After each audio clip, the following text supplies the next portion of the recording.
Kok gelap sekali ya? Kita nyalakan dulu yuk lampunya. Halo anak-anak, bagaimana kabarnya hari ini? Ibu guru yakin anak-anak semua dalam keadaan sehat dan tetap semangat belajarnya. Nah, hari ini kita akan belajar ilmu pengetahuan alam dari buku tema 3 bersama Ibu Guru Teresia Nainggolan dari SD Swasta Mutiara Balige. Tapi sebelum belajar, jangan lupa berdoa terlebih dahulu ya anak-anak, agar apa yang Ibu Guru sampaikan dapat diterima dengan baik oleh anak-anak semuanya. Adapun tujuan pembelajaran kita hari ini yaitu yang pertama, mengidentifikasi komponen-komponen listrik dan fungsinya dalam rangkaian listrik sederhana. Yang kedua, mengidentifikasi jenis-jenis rangkaian listrik berdasarkan susunannya. Dan yang ketiga adalah membuat rangkaian listrik sederhana. Anak-anak, saat ini tentu saja kita sudah banyak menggunakan peralatan elektronik seperti lampu, radio, televisi, kulkas, dan masih banyak peralatan elektronik lainnya. Semua peralatan elektronik tersebut harus dihubungkan dengan sumber listrik. Antara sumber listrik dengan peralatan elektronik dihubungkan dalam suatu rangkaian yang disebut sebagai rangkaian listrik. Nah, anak-anak, hari ini kita akan membahas rangkaian listrik sederhana. Alat-alat yang menyusun suatu rangkaian listrik disebut dengan komponen listrik. Apa saja sih komponen-komponen listrik? Komponen-komponen listrik terdiri dari yang pertama, baterai. Baterai berfungsi sebagai sumber listrik. Tapi kalau di rumah kita, sumber listrik kita berasal dari PLTA. Pada rangkaian listrik sederhana, baterai dapat kita gunakan sebagai sumber listrik. Nah, anak-anak, pada baterai biasanya kamu melihat ada tulisan 1,5V ataupun 3V. Apa sih maksudnya? 1,5V atau 1,5 volt itu adalah tegangan pada batu baterai tersebut. Nah, tegangan itu artinya beda potensial antara kutub positif dengan kutub negatif. Nah, anak-anak, arus listrik dapat mengalir jika terdapat beda potensial atau terdapat perbedaan potensial antara kutub positif dan juga kutub negatif pada batu baterai. Lalu Ibu Guru, apa yang terjadi jika tidak ada beda potensial atau sudah tidak memiliki tegangan?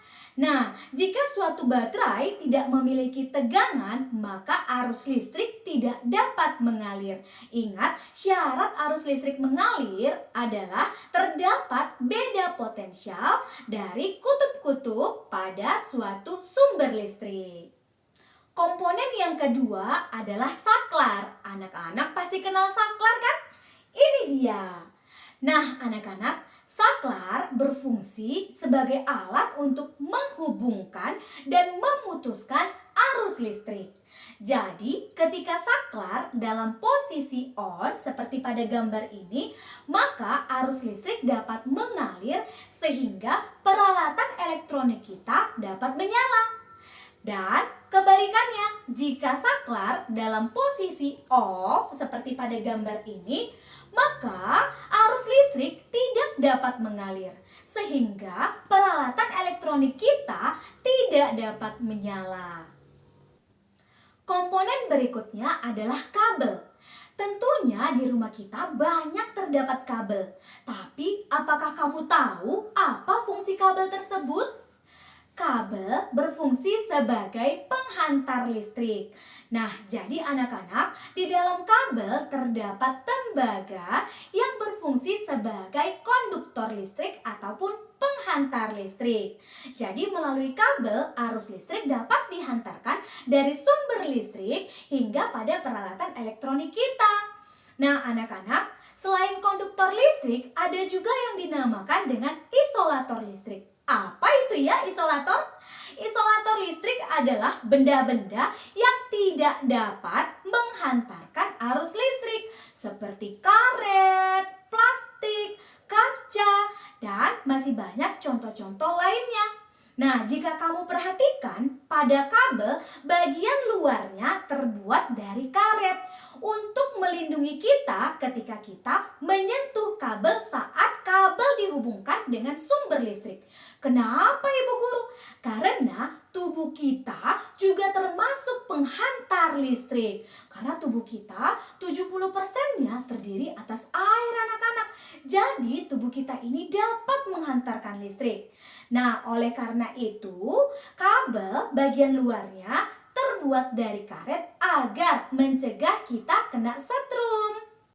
Komponen berikutnya adalah peralatan elektronik seperti yang sudah kita sebutkan tadi, lampu, kulkas, televisi, dan masih banyak peralatan elektronik lainnya. Nah, pada rangkaian listrik sederhana, kita menggunakan lampu sebagai peralatan elektroniknya. Selanjutnya, kita akan membahas jenis-jenis rangkaian listrik.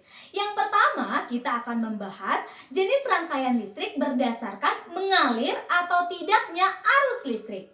Nah, berdasarkan mengalir atau tidaknya arus listrik, rangkaian listrik dibagi menjadi dua bagian, yaitu rangkaian listrik terbuka dan rangkaian listrik tertutup. Anak-anak, pada rangkaian listrik terbuka ditandai dengan saklar yang tidak terhubung.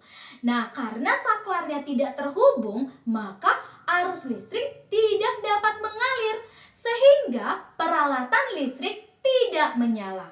Sementara pada rangkaian listrik tertutup, saklarnya terhubung ataupun tertutup, sehingga arus listrik dapat mengalir. Nah, karena arus listriknya sudah mengalir, maka peralatan-peralatan listrik kita dapat menyala. Sekarang kita akan membahas jenis-jenis rangkaian listrik berdasarkan susunannya. Berdasarkan susunannya, rangkaian listrik dibagi menjadi 3, yaitu yang pertama rangkaian seri, yang kedua rangkaian paralel, dan yang ketiga adalah rangkaian campuran.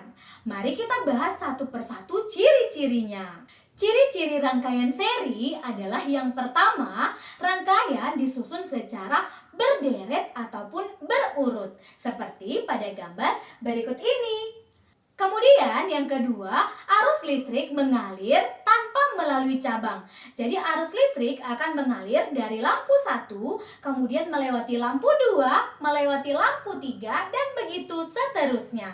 Selanjutnya, jika salah satu lampu mati ataupun padam, maka lampu yang lain juga ikut padam. Contoh rangkaian seri dapat kita temukan pada lampu-lampu hias dan juga pada lampu senter.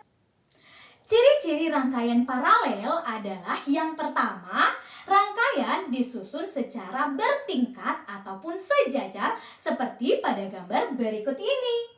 Nah, anak-anak, pada rangkaian paralel terdapat cabang. Jadi, kabelnya disusun secara bercabang.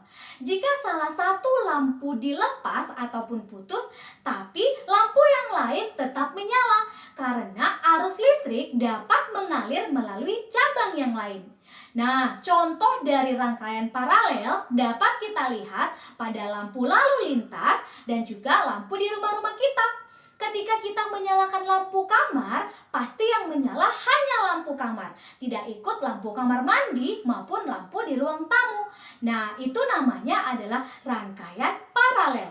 Nah, yang ketiga adalah rangkaian campuran. Rangkaian campuran merupakan campuran dari rangkaian seri dan juga rangkaian paralel. Sehingga ciri-cirinya mirip atau sama dengan rangkaian seri dan juga rangkaian paralel. Nah, anak-anak, itulah 3 rangkaian listrik berdasarkan susunannya. Sekarang kamu sudah bisa kan menentukan jenis rangkaian listrik? Nah, anak-anak, supaya kamu lebih paham lagi tentang jenis rangkaian berdasarkan susunannya, mari kita jawab soal berikut ini. Perhatikan gambar berikut. Pada gambar ini terdapat 3 buah saklar yaitu S1, S2, dan S3 yang dirangkai secara paralel. Dan juga terdapat buah lampu L1, L2, L3, L4, dan L5 yang dirangkai secara paralel juga. Nah, jika L3 atau lampu 3 padam, maka apa ya yang terjadi?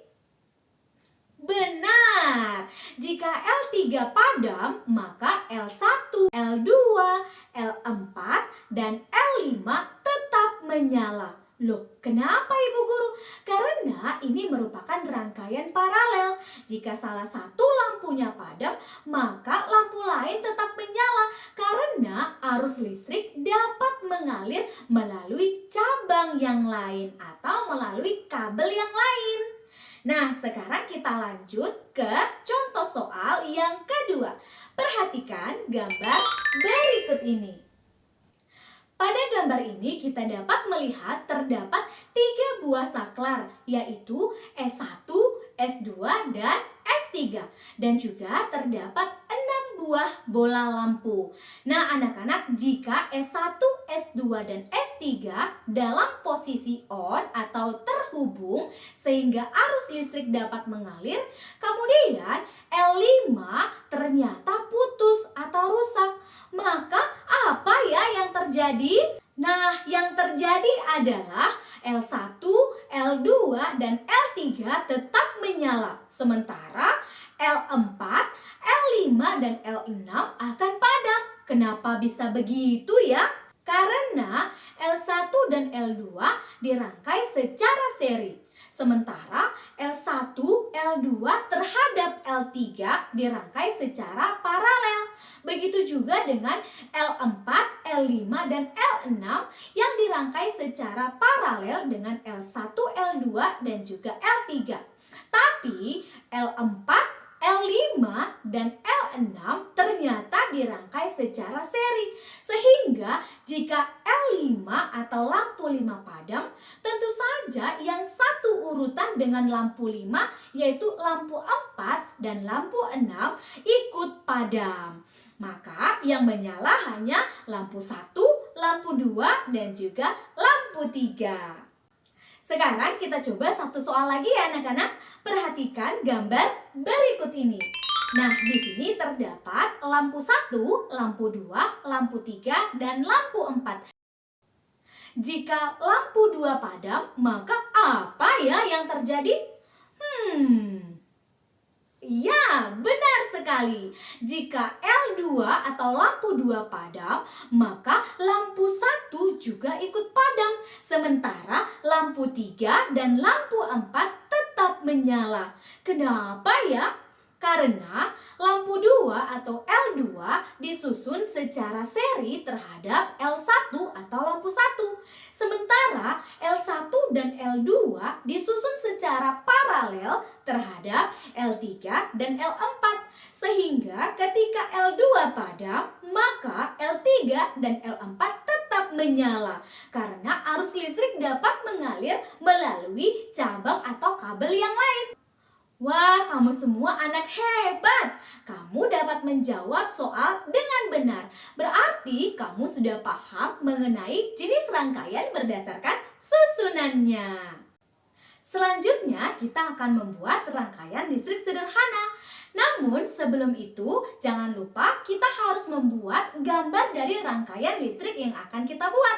Yuk ikutin Ibu Guru, kita akan membuat rangkaian listrik bersama-sama.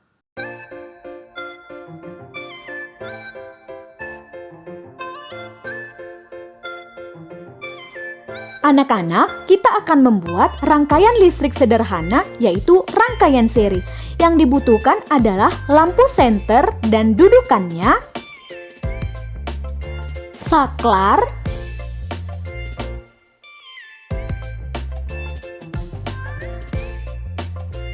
dua buah batu baterai,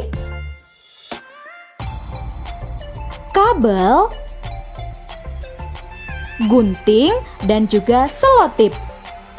Yang pertama, kabel dipotong menjadi beberapa bagian seperti ini.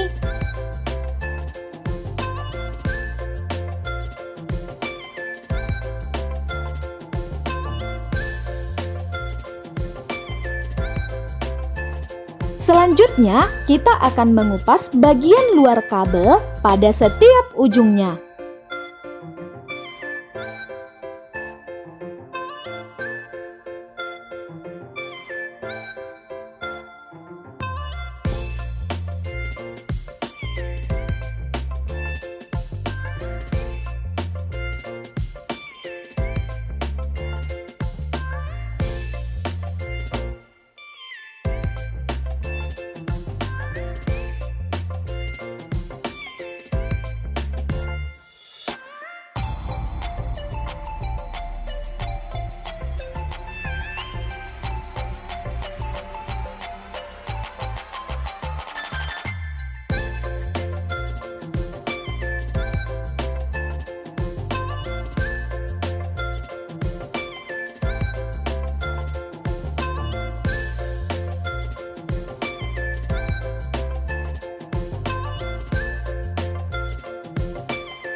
Pasangkan dudukan lampu pada tiap bola lampu.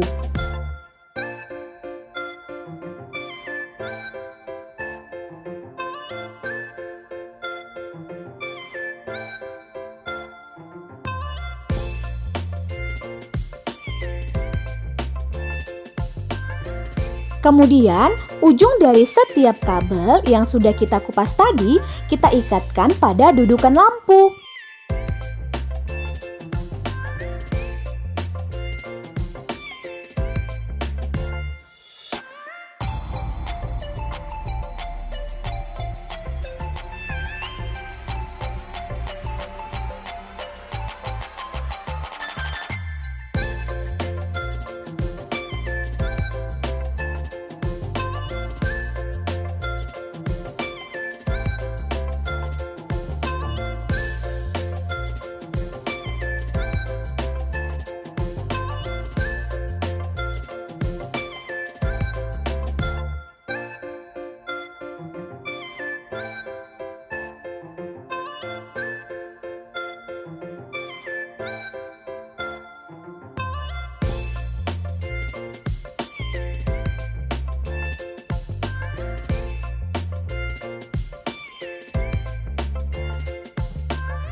Dipasang juga pada lampu yang kedua ya.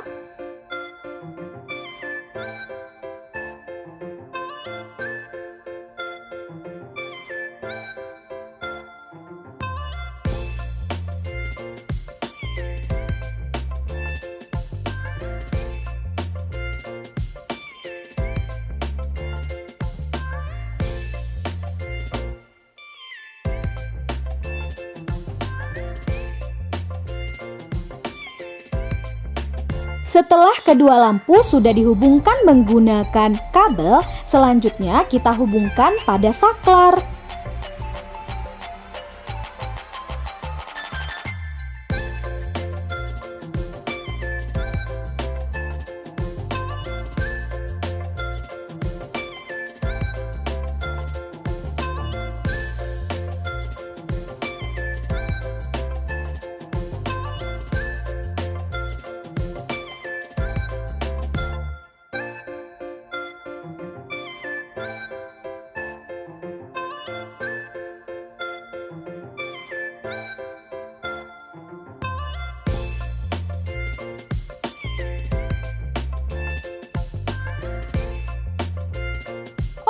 Sekarang komponen-komponennya sudah terpasang, lampu, saklar, dan juga baterai.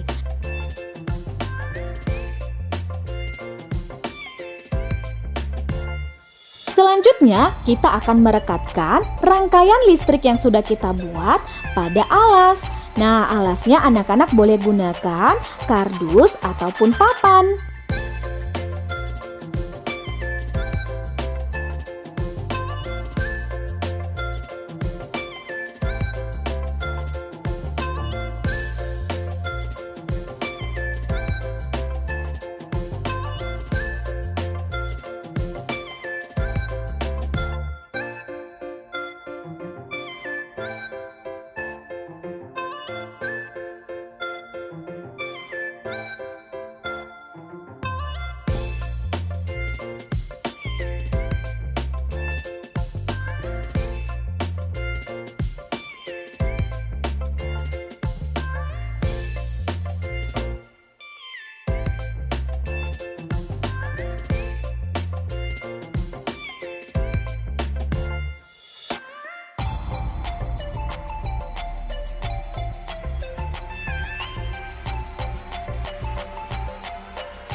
Oke, sekarang rangkaian kita sudah selesai. Kita coba menyalakan lampunya ya.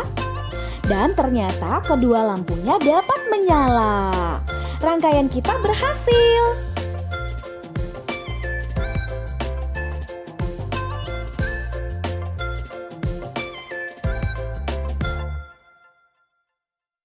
Oke anak-anak, supaya kamu lebih paham lagi untuk materi yang sudah kita pelajari hari ini, kita jawab yuk soal berikut. Kelebihan dari rangkaian seri adalah A. Jika salah satu lampu rusak, maka lampu yang lain padam. B. Biaya kabel lebih hemat. C. Lebih boros daya. Ataukah D. Jika salah satu lampu padam, maka lampu yang lain tetap menyala. Nah, jadi jawaban yang tepat untuk kelebihan dari rangkaian seri yang mana ya anak-anak? Ya, benar. Kelebihan rangkaian seri adalah B. Biaya kabel lebih hemat karena pada rangkaian seri kabelnya tidak bercabang. Pemasangan lampu lalu lintas menggunakan sistem rangkaian A. Rangkaian terbuka, B. Rangkaian seri, C. Rangkaian campuran, ataukah D. Rangkaian paralel. Yang mana ya jawaban yang paling tepat? Ya, benar. Jawaban yang paling tepat adalah D. Rangkaian paralel. Karena jika lampu merah menyala, maka lampu hijau dan lampu kuningnya tidak menyala karena menggunakan rangkaian paralel. Pada batu baterai biasanya tertulis 1,5V 1A. Artinya adalah A. Baterai mempunyai tegangan 1,5 volt dan arus listrik 1 ampere. B. Baterai mempunyai tegangan 1 volt dan arus listrik 1,5 ampere. C. Baterai mempunyai arus listrik 1,5 volt dan tegangan 1 ampere. D. Baterai mempunyai tegangan 1 ampere dan arus listrik 1,5 volt. Ingat anak-anak bahwa tegangan satuannya adalah volt. 1,5V pada baterai artinya baterai tersebut memiliki tegangan atau beda potensial sebesar 1,5 volt dan arus listrik sebesar 1 ampere. Maka jawaban yang tepat adalah A. Arus listrik adalah muatan listrik yang bergerak dari A. Kutub positif ke kutub negatif, B. Tegangan rendah ke tegangan tinggi, C. Kutub negatif ke kutub positif, ataukah D. Tegangan tinggi ke tegangan rendah. Yang mana ya jawabannya? Ya, benar sekali. Arus listrik artinya adalah aliran muatan listrik yang bergerak dari kutub positif ke kutub negatif. Maka jawaban yang paling tepat A. Soal yang terakhir, pernyataan di bawah ini yang salah tentang rangkaian di samping adalah A. baterai disusun paralel. B. Lampu disusun seri. C. Jika lampu 1 padam, lampu 2 ikut padam. D. Jika baterai 2 diputus, baterai 1 dan 3 ikut putus. Yang mana jawabannya anak-anak? Nah, kita bahas bersama. Kita perhatikan gambar berikut. Nah, ini adalah rangkaian seri. Kenapa? Karena baterai disusun secara seri dan lampunya juga disusun secara seri. Nah, kita lihat satu persatu pernyataannya. A. Baterai disusun secara paralel. Tentu saja pernyataan A ini salah. B. Lampu disusun seri. Pernyataan B benar karena lampu 1 dan lampu 2 disusun secara seri. Pernyataan C. Jika lampu 1 padam, lampu 2 ikut padam. Pernyataan C juga benar karena lampu 1 dan 2 adalah rangkaian seri. Jika salah satu lampu rusak, maka lampu yang lain akan padam. Kita lihat pernyataan D. Jika baterai 2 diputus, baterai 1 dan 3 ikut putus. Pernyataan D juga benar karena baterainya disusun secara seri. Pada soal, kita diminta mencari pernyataan yang salah. Maka pernyataan yang salah atau tidak tepat adalah A. Baterai disusun paralel. Nah, anak-anak, apa saja ya yang sudah kita pelajari hari ini?